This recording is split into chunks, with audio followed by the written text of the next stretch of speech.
So hari ni kita naik dekat bukit Denai Tiga Puteri dekat Kota Damansara.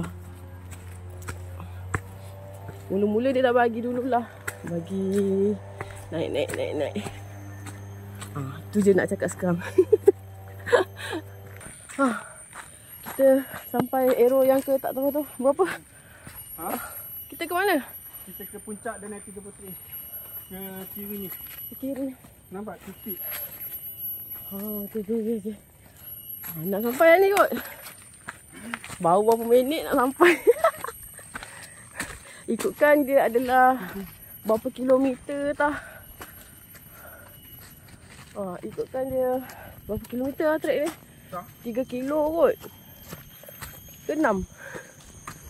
Nantilah aku beritahu balik. Bye. Ni adalah pokok sebalai. Tak jumpa balai boleh datang sini.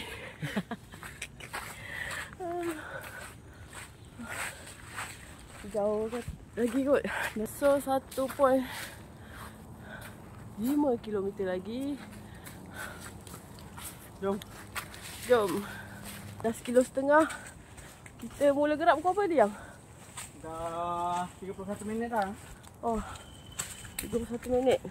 Akhirnya dah dekat 2 kilo. Jalan-jalan baru kena nampak kepacakan. Baru kita nampak jalan dia berbukit.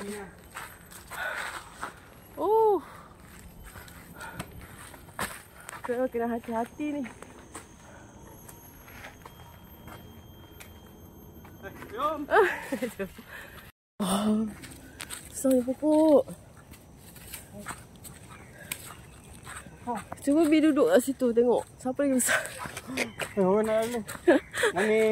Morning. Besar pokok. Dalam video nampak kecil tapi tengok. 500 meter lagi. Sekarang kita ada dekat sini.